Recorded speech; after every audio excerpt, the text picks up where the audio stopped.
Al Horford pumirma na sa team ng Golden State Warriors. At two-time MVP Stephen Curry most loyal player ngayon sa NBA.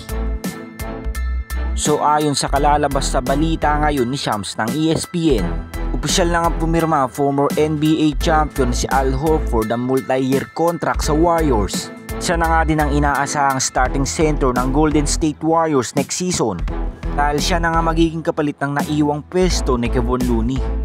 So ito na nga ang ika-19 season ng former NBA champion at magde-decide na nga din sana itong magretiro dahil wala na nga itong dapat pang patunayan pa dahil nakapagkamit na nga ito ng kampeonato sa team ng Boston Celtics. Sa season ay nakapag-average pa nga si Al Horford na 9 points, 6.2 rebounds at 2.1 assists per game.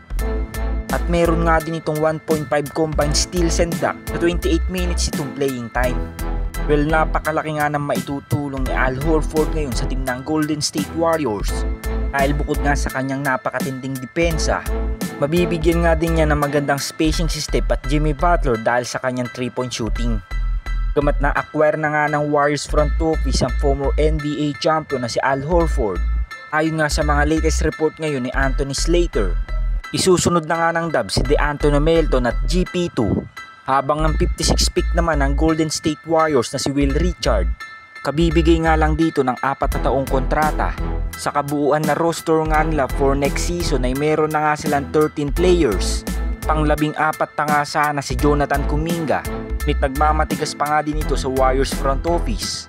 Kaya naman sa ngayon nga ay 2 players pa nga ang kulang sa kanilang roster.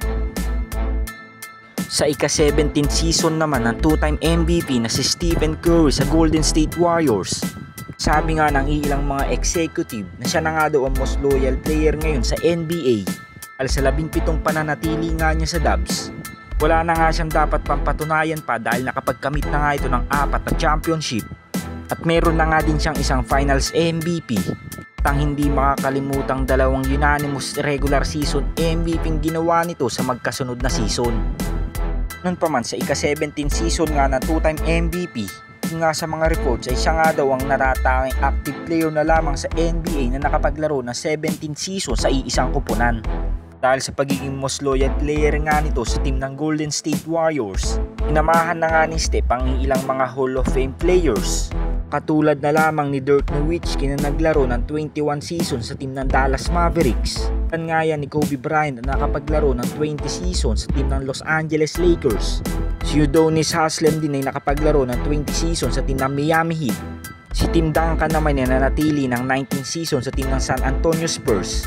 Kasunod nga dito ay si John Stockton na nakapaglaro din ng 19 seasons sa team ng Utah Jazz. Sundan nga yan ni Reggie Miller na nakapaglaro ng 18 seasons sa Indiana Pacers. Si Karl Malone naman ay nakapaglaro din ng 18 seasons sa team ng Utah Jazz. Tony Parker naman ay nagtagal ng 17 seasons sa team ng San Antonio Spurs. Si Hakeem Olajuwon naman ay nakapagtagal din ng 17 seasons sa team ng Houston Rockets. At ang panghuli nga sa listahan ay ang two-time MVP na si Stephen Curry. Hanggang ngayong kasalukuyan sa kanyang ika-17th season ay naglalaro pa din sa team ng Golden State Warriors.